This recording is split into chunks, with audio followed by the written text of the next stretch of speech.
Alrighty, so since there is a small gap between the last game that I've just watched between Minnesota and the Chicago Fire and the game between DC United versus New England Revolution that's going to be kicking off about 30 minutes at the time of this recording, I might as well just do the review of the matinee games that's going to be happening on Saturday, and that, kind of also bring back where I used to always review matinee games on a Saturday afternoon before I, of course, review the Saturday night games later tonight. But obviously, that's not going to be happening later tonight because, as I mentioned before, I no longer have the time to basically record reviews on Saturday night because of the fact that I have to go back to work very early next morning. But that being said, let us actually begin in terms of the matinee action, and we'll start with the first game, which is the Philadelphia Union versus Montreal. Now, keep in mind, this game actually started the same time as the Texas Derby between FC Dallas versus the Houston Dynamo, and, if anyone that decided to watch this one instead of El Capitan, yeah, I definitely share my condolence because while this game I'll talk about how it was definitely crazy and there was some controversial moment and some late drama, this one was anything but that. I mean, this was one of the dullest games that I've seen this season, and probably the most boring game that I've saw this season. That didn't end in a 0-0 draw, as there was actually 2 goals that was scored in this game between the Union and Montreal, and really that kind of explained itself throughout the first 20 minutes, where there was really nothing happened in the first 20 minutes, where no shots was registered. In fact, the first real opportunity actually came in the 19th minute when a penalty was given to the Union after Miller brought down Carranza in the box. Now, I do think that was a soft penalty. I think Miller has every right to be angry about how it definitely looked like it was a shoulder-to-shoulder challenge that he had with Carranza in the box, but nevertheless, the referee didn't agree with him. He gives the penalty to the Union, and it's Carranza, the one that scored the penalty in the 21st minute, continue his great start in a uniform and give the Union a 1-0 lead. Though not long after Montreal did have their first shot on goal, as Mihajlovic hits one straight to Blake from the free kick. And then Kone basically hit a knuckler that, Blake definitely was fooled by that, because the way that he's trying to kind of catch that, I mean, it really kind of caught out of his hand, and he is very fortunate that it didn't come out in a very dangerous area. In fact, it kind of popped up in the air, and I think Blake on the second effort was able to catch that. Mihajlovic then fired one wide from 20 yards out. Montreal was no doubt starting to press to get the equalizer, but we do head to halftime with Philly leading 1-0 in this game. In the second half, it wouldn't be 1-0 Philly for long, because in the 58th minute, Montreal finally got the equalizer that they deserve, and it's Kai Kamara who has really started to continue to show that he is definitely a goal scored even at the tender age of, I think he's now like 38 years old. I mean, he's really getting up there in terms of the age, but he is still scoring in MLS, and he scored here again from Kyoto and Johnston to tie the game up at 1 apiece. Gastat tried to give the Union the lead back, but he puts it high on the 21-yard free kick before Burke missed badly on a shot from close range. And then after that, nothing really happened. I mean, it almost felt like, how I talked about the first 19 minutes, nothing happened. That's the same case for the last 19 minutes of this game, as in the end, it ended in a 1-1 draw in this one, and the shots in this one, only 12 shots that was happened in this game. I mean, compared to how in this game where FC Dallas actually had more shots than the two teams combined here, and even in this game, Chicago had more shots. Well, actually, yeah, more shots than the Union and Montreal has. That it was a relatively boring game. Though there was some shots on goal, 3 of them compared to just 2 that the Union has. 2 shots off target to the 4 that Montreal has. 1 shot that was blocked, but then none that Philly has. And then possession-wise, 46% possession compared to 54% possession that Montreal has in this game. And yeah, the less said about this game, the better, because overall it was just kind of a really boring game. And I know the Union, they are a team that don't usually play the greatest brand of soccer, but this was really a game where it was probably one of the worst games that they played this season, and it kind of show where they just really didn't do anything on the attack, and they didn't even score from open play with the way way that they of course score from the penalty. In fact, it's actually been a long time since the Union has scored on open play, because that 1-0 win that they had against Columbus, that was actually an own goal that was scored from the Crew. And remember how that was coming from a disastrous moment. Or actually, I take that back. I forgot that they also score a goal against Toronto FC. But what I'm trying to say is that the Union, they have really struggled going forward on the attack, and really the reason why the Union has continued to do well this season is on their defense. But as I will talk about a little bit later in this review, your defense can only go as far if your attack is going to continue to struggle, and it will eventually reel its ugly heads. But again, the less said about this game, the better. So let us actually now move on to the more entertaining game of the 3 p.m. Eastern, 12 p.m. kickoff, which is the Texas Derby between FC Dallas versus the Houston Dynamo. And as I said, not only the fact that there was some late dramatic with Dallas with a great comeback in the latter part of this game, but there was definitely some controversy in this game. Something that Houston fans are still talking about to this day, of whether or not that they should have scored their second goal a couple of minutes into the second half from the free kick. But first of all, in the first half, Pasher missed an absolute sitter from close range. Yeah, that one, Tyler Pasher, is definitely going to be thinking about, especially with the way that his team lost. He's definitely going to have nightmares about that one, because he kind of was a little bit off balance in this play, but from about 4 yards out, you have to at least put that one on target, or at least score from that range. Martinez on the other end puts it wide from the corner in the 11th minute. And really, after both teams kind of getting one chance apiece, neither team really do much on the attack throughout the next 20 minutes. In fact, there was 0 shots on goal through 30 minutes in this game. And the first shots on goal actually ends up in the back of the net, as Houston would take the lead in the 33rd minute, with Sebas Ferreira scoring from Lundqvist and Quintero to give the Dynamo a 1-0 lead, and that would be the scoreline as we head into the second half.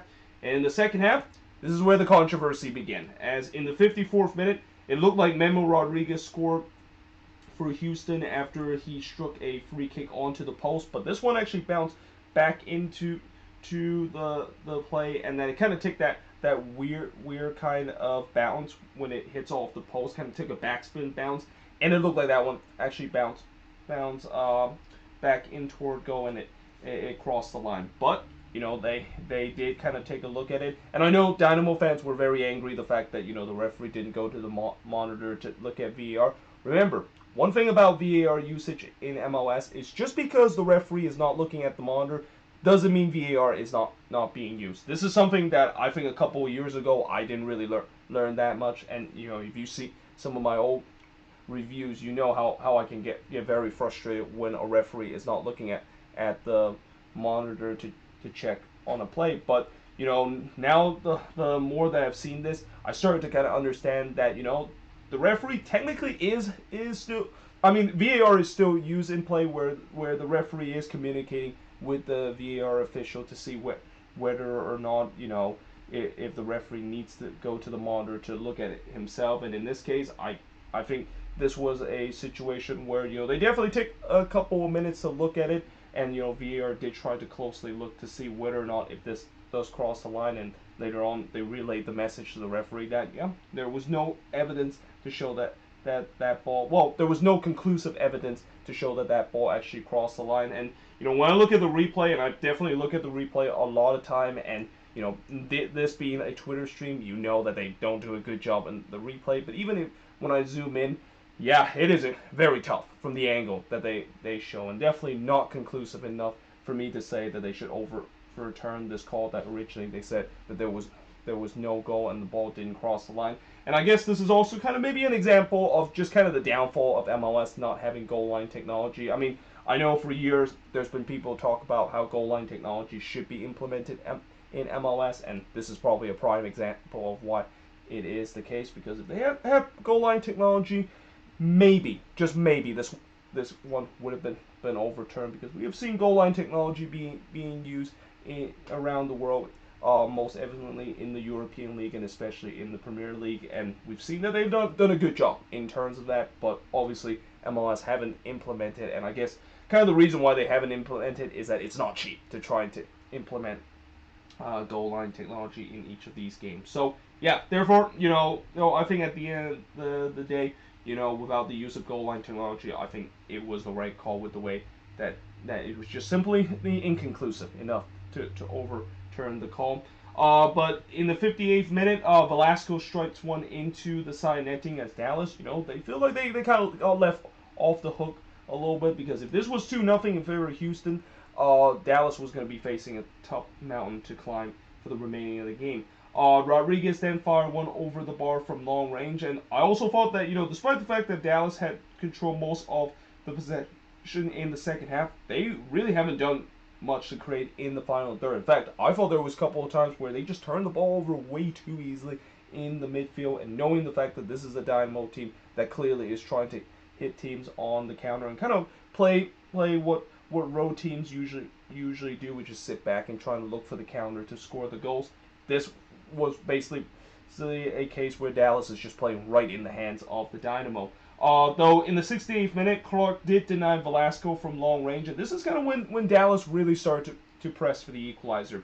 Velasco then tried to score an Olympico, but Clark was able to palm that one away. Though he did palm it right to Hara outside the box, which hits one straight to Clark.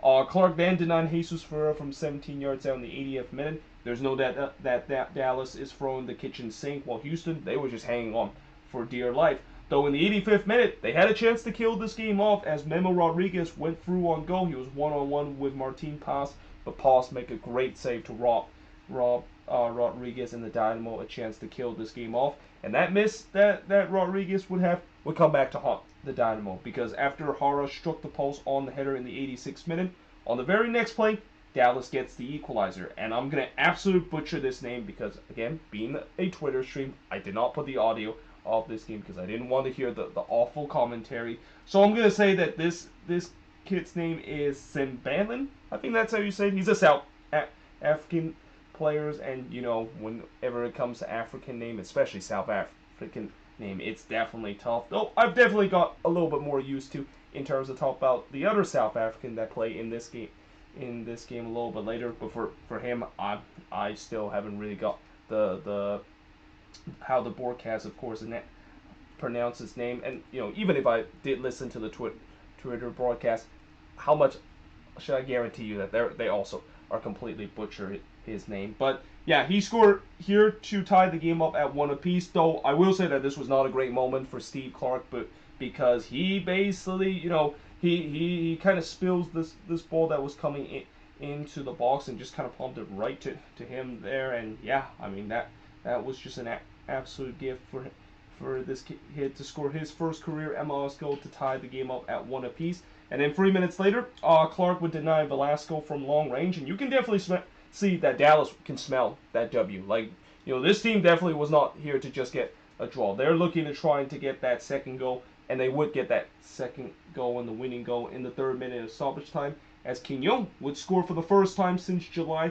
to give Dallas a 2-1 lead, and that would be the final score of this game, as Dallas, with an incredible come from behind victory, literally scoring 2 goals in the last 3 minutes to really turn this El Capitan on its head and win this first ever Copa Tejas match of 2022 and the first Texas Derby of 2022 against the Houston Dynamo. Shots in this one, 14 shots compared to 9 that Houston had, 7 shots on goal compared to 2 that Houston has, 5 shots off target apiece for both of these teams, 2 shots out of block apiece for both of these teams, and possession-wise, 50% possession for both of these teams. And, again, at the end of the day, I know Dynamo fans are going to be very upset with the second goal that did not count, even though they think it crossed the line. But, again, I just feel like in this game, when you're the road team and you have a chance to kill the game off, especially late in, you have to do so. Because, if you let the home team kind of hang in, and how many times we've seen so far this season when a road team aren't able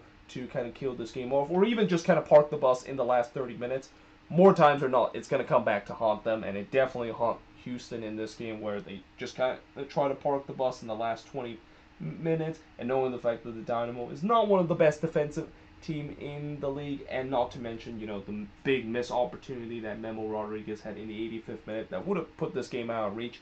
Yeah, that was the reason why Houston, of course, lost this game, and not really because of the fact that, Dynamo fans will continue to say they supposedly got robbed because of that second goal that did not count, even though they feel like it crossed the line.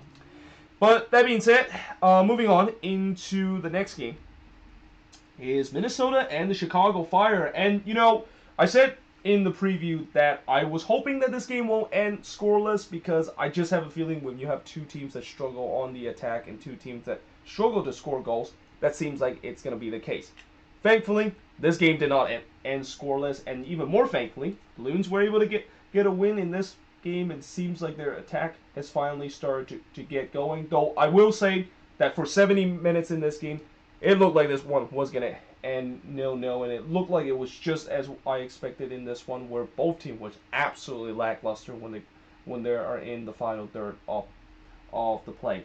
Now, in the first half, one thing I want to mention is that we actually had the Fire play-by-play announcer Tyler Terrence and Minnesota color commentator Kendrick Thiemsen-Albin as the broadcast in this game. And I think this is probably the first time on a national television feed where you literally had both of the team's broadcast team, well, at least part of them, being on the same broadcast team. And that was kind of interesting. I mean, you can definitely hear some bias too. I mean, every time when the Fire was on the attack, you could see Tyler Terrence was exciting, and every time when Minnesota was on the attack, and especially when Kendra had to kind of show some analysis of what the Loons were doing, you can see that she was more excited to talk about that. And I think it was also very evident when Minnesota, of course, scored those goals, and especially the second goal too, where Tyler Terrence, he kind of sounded a little bit subdued, and that, again, this is why it's kind of weird when you have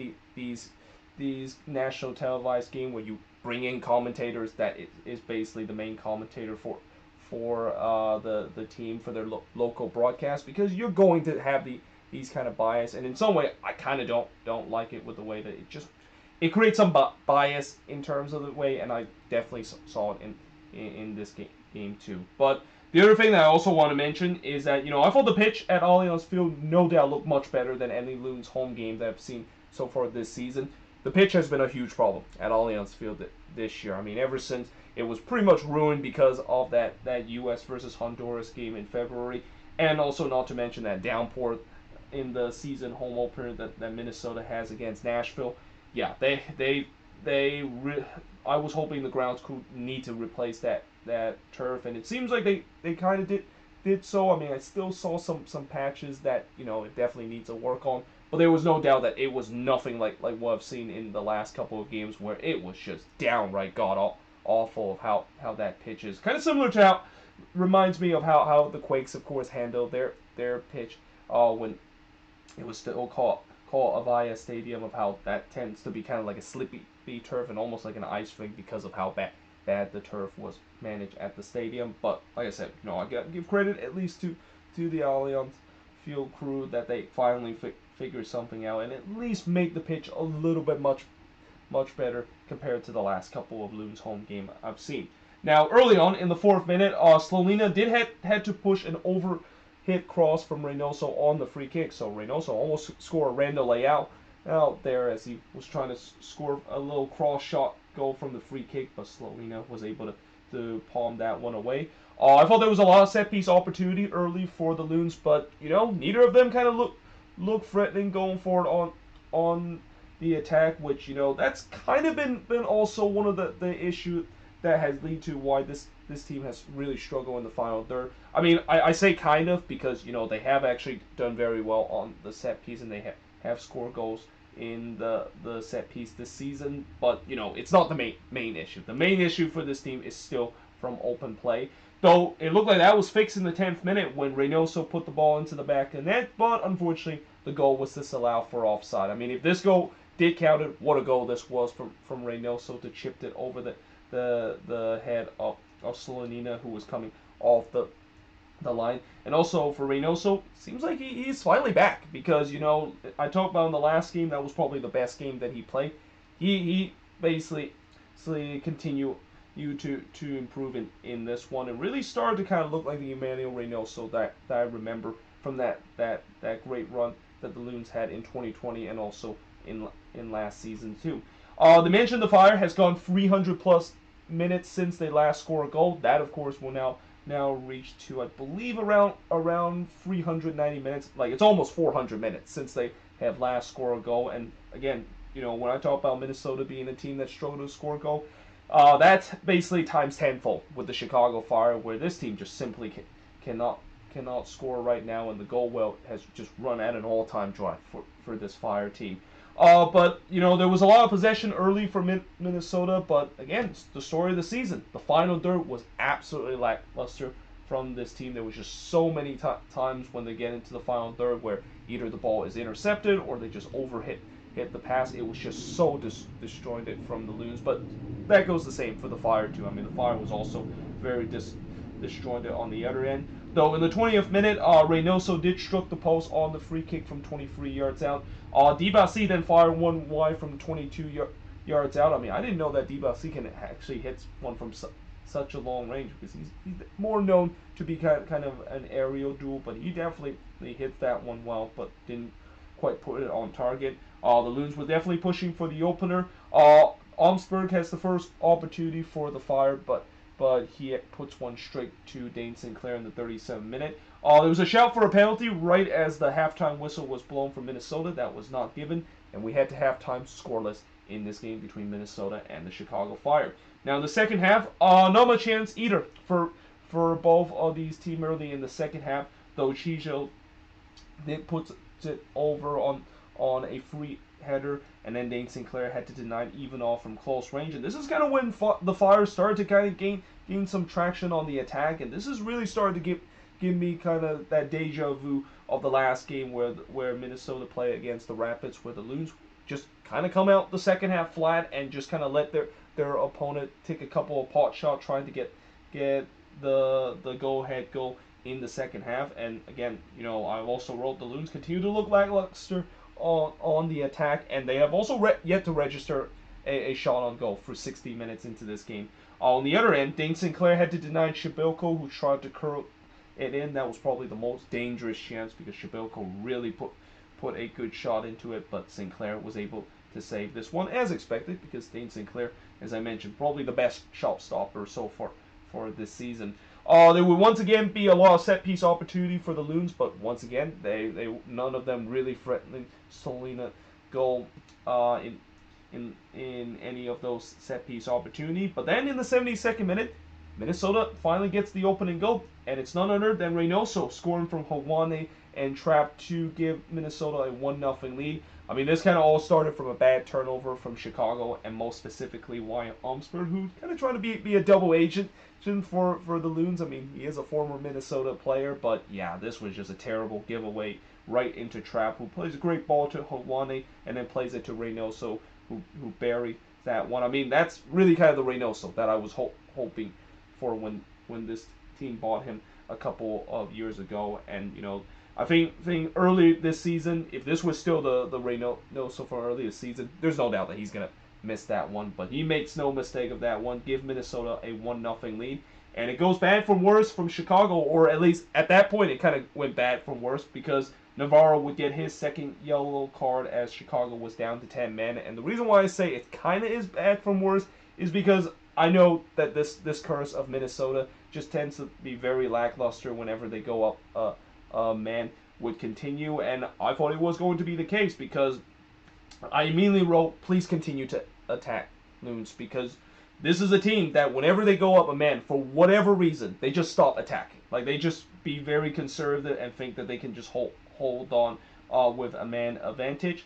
Though what I saw in this game, and I hope this maybe will be a trend continue in future games where if the Loons might find themselves up, is that they continue to go on the attack and was pressing for a second goal. And they were rewarded by that in the 85th minute when Carvin Arriaga would score his first career MLS goal from Reynoso to give Minnesota a 2-0 lead. Again, a beautiful delivery that time from Reynoso from the corner, and Arriaga just basically finds at least an inch of space and just kind of put a powerful header into the back of the net. And then 2 minutes later, Minnesota will make it 3-0. It's Robin Lett scoring for Hawane to make it 3-0 for the Loons. So, Hawane, even though he still hasn't really got on the score sheet yet, he definitely, once again, was effective in this one and get on the assist chart twice. And really, the floodgates was opening for Minnesota. I mean, you can definitely see this Fire team was absolutely dejected, especially after they were down to 10 men in this game. And yeah, in the end, Minnesota was able to win 3-0 in this one. And I forgot to even mention that the Fire has already gave up more goals in this game than they have already done for the entire season. I mean, yeah, this is a team that, I will say that their defense didn't play well in this game, but you gotta say that this is the thing about teams that can't score goals. If you have an offense that can't score goals, it puts a lot of pressure on your defense. And even if you have a defense that the Fire coming into this game known as the best defense in the league, it's gonna eventually puts you put so much pressure on that defense, it's going to start to crack, and it definitely cracked in this game where, especially late in this game, the Fire just kind of looked very vulnerable on the defensive end, and you could even say that they kind of started to look like the Fire defense from last season. But either way, the shots in this one, 12 shots committed, 11 that Minnesota has, 4 shots on goal for the 3 that Minnesota has, 5 shots off target for the 1 that Chicago has, 3 shots that was blocked for the 7 that Minnesota has, or no, 3 shots that was blocked for the 7 that the Fire has. And possession-wise, the Loons had 56% possession compared to 44% possession that the Chicago Fire has in this game. And I've been able to get things going on the attack. Though, again, at least for the first 70 minutes, I thought I was going to get into a situation where I was going to say that, yeah, once again, it seemed like it's the story again for this team, unable to find a way to score goals in the end. But yeah, in the end, they were able to pull through it, and let's just...